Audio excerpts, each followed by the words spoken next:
Doutor, primeiro eu quero te perguntar, o que é a hérnia? Toda hérnia, na verdade, é a passagem de algum conteúdo através de um orifício. Esse conteúdo está normalmente dentro de uma cavidade e ele passa através desse orifício, seja ele natural ou não, para outro lugar. Então, toda hérnia basicamente é isso. Mas ela é um problema sempre ou não necessariamente? Todo mundo tem, toda criança tem? Não. Nem toda criança tem hérnia. As hérnias, normalmente, na faixa etária pediátrica, elas são hérnias que são adquiridas desde o nascimento. Elas nascem com isso, são congênitas. A gente tem uma imagem aqui, doutor, de um desenho. O que é isso? Isso representa um desenho de uma hérnia umbilical. Sei. Que a gente consegue perceber na criança, normalmente com um abaulamento na região umbilical. Que fica essa parte para fora mesmo? Isso, exatamente. Isso pode variar muito, dependendo do tamanho da hérnia. Às vezes, as hérnias pequenas, elas não têm um abaulamento tão importante. E umas hérnias são maiores, são geralmente bem visíveis. E daí é preciso fazer uma cirurgia, doutor, para retirar? E a retirada já sana o problema? Na verdade, quando a gente faz a cirurgia, a gente não retira a hérnia, porque a gente acaba consertando o defeito que existe na parede abdominal, que é geralmente na região do umbigo, bem no meio da barriga, a gente acaba consertando esse defeito. A gente acaba fazendo uma sutura, fechando o defeito da barriga, que nesse caso seria no umbigo, e aí definitivamente, teoricamente, a hérnia está corrigida. Doutor, e existem sintomas? Por exemplo, quando a criança tem um problema como esse, ela apresenta algum sintoma diferenciado que a mãe tem que estar atenta? Normalmente a hérnia não dá sintomas. Nem dores, principais. nada? Não, normalmente a hérnia não causa dor. Principalmente se a hérnia está sem nenhum problema, como a gente fala de uma hérnia estrangulada, que é quando a hérnia está presa. O que passa através desse orifício, ele pode ficar encarcerado, ou seja, ele passa e ele não volta lá para dentro da barriga. Isso caracteriza uma hérnia encarcerada. Isso sim é uma urgência. Isso dá sintomas, isso pode dar dor, a criança pode começar a vomitar, ter febre, mas a hérnia em si, só ter a hérnia, não é sintoma de complicação. O que é isso, doutor? Isso é uma ilustração da gente ver numa hérnia umbilical, uma ilustração como se fosse uma alça de intestino atravessando o defeito da parede em contato ali com a pele. Diferente daquela outra que aparece, essa você não. só vê esse abaulamento, O que você vê, isso é um corte pra gente ver como se fosse por dentro, como que seria. Aí você vê abaulando o quê? A parte do umbigo, por quê? Porque tem uma estrutura batendo ali pro lado de fora, que no caso aqui a ilustração é uma alça de intestino. E daí, doutor, essa demanda a necessidade de cirurgia? Isso demanda uma cirurgia. Mas, na hérnia umbilical, nós normalmente podemos esperar um pouco mais de tempo para correção. Às vezes a criança nasce, depois que cai o cordão umbilical, você já percebe essa hérnia abaulando, a mãe fica preocupada. Mas, normalmente, a hérnia umbilical, nós não precisamos ter nenhuma conduta de urgência rápida para fazer a cirurgia, a não ser que esteja complicando. Mas, via de regra, as hérnias umbilicais, a gente pode esperar um pouco mais de tempo, porque com o crescimento da criança, o desenvolvimento da musculatura abdominal, a tendência dessa hérnia umbilical é até diminuir de tamanho. E, consequentemente, o tamanho do corte, da incisão, o número de pontos que você precisa dar, são menores e a recuperação da criança também é melhor. Doutor, e existem hérnias em outros lugares também que elas possam nascer? Existem. Como? As hérnias mais comuns nas crianças são a hérnia umbilical, a hérnia acima do umbigo, que é nesse caso que a gente chama de uma hérnia epigástrica. Que também fica alto o lugar? Fica. Geralmente, porque você percebe na criança, depois que ela faz algum esforço, ela está de pé, você percebe um abalamento nessa região acima do umbigo. É uma hérnia epigástrica que a gente fala, que também tem necessidade de tratamento cirúrgico. Basicamente acontece a mesma coisa, a passagem de alguma estrutura abdominal através de um defeito da parede, e acaba tendo esse abaulamento na região da pele que você percebe, que essa também precisa de tratamento cirúrgico. E tem outros lugares, doutor, que também pode aparecer? Tem. Outro lugar também é muito comum em criança, a região inguinal, que é a região da virilha. Essa sim é a hérnia que... é essa daqui, exatamente, doutor? Que a gente vê na região da virilha, na região inguinal, um abalamento nessa região, que muitas vezes não necessariamente quem percebe são os pais, até mesmo o pediatra é quem pode perceber, ou então ele percebe que existe uma diferença, uma simetria de um lado com o outro, e isso é muito importante, porque muitas vezes os pais não conseguem perceber esse abaulamento. E essa hérnia é uma hérnia que precisa de tratamento cirúrgico. E ela vai crescendo, doutor? Pode crescer. E o grande problema da hérnia inguinal é que ela complica com frequência. Diferente da hérnia do umbigo, que a gente pode aguardar um pouco mais de tempo, o crescimento da criança, a hérnia inguinal a gente não pode ter essa conduta expectante a aguardar, porque a chance dela complicar é muito maior que a hérnia do umbigo. Então, independente da idade da criança, quando é feito o diagnóstico, já é necessária a cirurgia. Seja criança com 2, 3 anos ou um bebê até às vezes prematuro e tem uma hérnia, a gente já tem a necessidade de fazer a correção cirúrgica. O que é isso, doutor? Isso também é uma foto mostrando uma hérnia agora num bebê.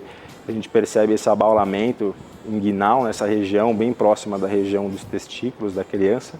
A gente vê esse abaulamento nessa região que é bem característico dessa hérnia. Que também precisa retirar. Sim, a gente precisa fazer uma Agora, correção doutor, cirúrgica. uma hérnia dessa maneira, ela pode causar, por exemplo, um caso de esterilidade no futuro ou não tem nada a ver? Não, a hérnia por si só, ela não causa esterilidade. A hérnia, apesar dela passar na mesma região das estruturas que irrigam o testículo, os vasos sanguíneos, teoricamente a passagem da hérnia por si só e a correção cirúrgica não são motivos para causar esterilidade. Isso de forma alguma. Doutora, o adulto, por exemplo, quando é adulto a gente ouve falar de hérnia de disco, de várias coisas. Sim. A criança também tem essas coisas? Não, né? Tem, também. É muito menos frequente. As complicações, geralmente, de adultos, elas tendem mais a ser uma consequência da vida que nós levamos, de esforço, de trabalho, é isso que eu ia te falar. Tem gente que fala que a gente só adquire hérnia, mas a gente fala assim, o leigo fala isso, a gente só adquire hérnia pegando peso. É que são diferentes as hérnias da criança e a hérnia do adulto. A hérnia da criança, a criança já nasce com essa hérnia, com esse defeito. Tá. Tanto que a correção cirúrgica da criança e do adulto, elas são diferentes. A hérnia do adulto, na sua maioria, é uma hérnia que você adquire porque você causa muito esforço e você tem um enfraquecimento da parede da região inguinal, da região da virilha. Da criança, não. Da criança é uma persistência que a gente fala no orifício que a gente tem, que é o anel inguinal nessa região, e, consequentemente, isso acaba facilitando a saída do conteúdo abdominal através desse orifício. Então, é diferente a hérnia inguinal na criança e no adulto. Doutor, por exemplo, se a pessoa decide que não quer fazer cirurgia na criança, a mãe tem medo, isso pode causar problemas mais sérios de saúde? Pode. A médio e longo prazo? Pode. O que pode acontecer? O maior risco que a gente tem é da hérnia encarcerar, principalmente. Esse é o principal risco. Se você pensar em outras coisas mais importantes, isso, sem dúvida nenhuma, é o mais importante. E acontece o que quando encarcera, como você disse? Quando a hérnia encarcera, vamos lembrar daquela imagem que o intestino acabou passando ali por dentro daquele anelzinho da parede.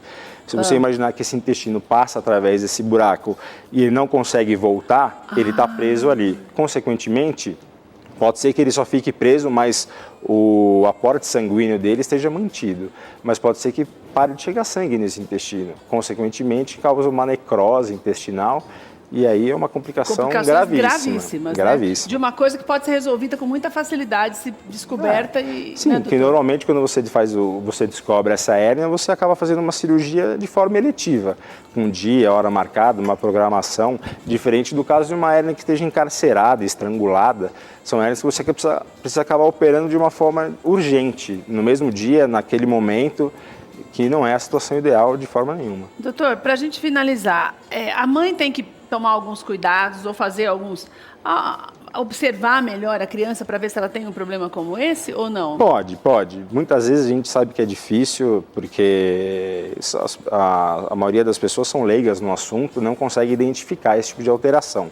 Mas você observar a criança durante o choro, principalmente quando é nenê, você perceber se na parte da região do testículo, do saquinho da criança mesmo, não fica inchado quando ela chora, ou quando ela já fica em pé, você percebe uma alteração, fala, nossa, hoje não estava assim, ontem não estava assim, hoje estava mais inchado. A região umbilical é mais fácil de você perceber, mas principalmente na região inguinal, que é mais difícil de você perceber, porque é uma região que normalmente está coberta, seja com a fralda, ou com a cueca, ou com uma calcinha, é mais difícil você perceber do que a região do umbigo. Mas a região inguinal, a hérnia inguinal, é a que mais complica, com maior frequência e normalmente é a que mais traz angústia, tanto para a família quanto para a cirurgia.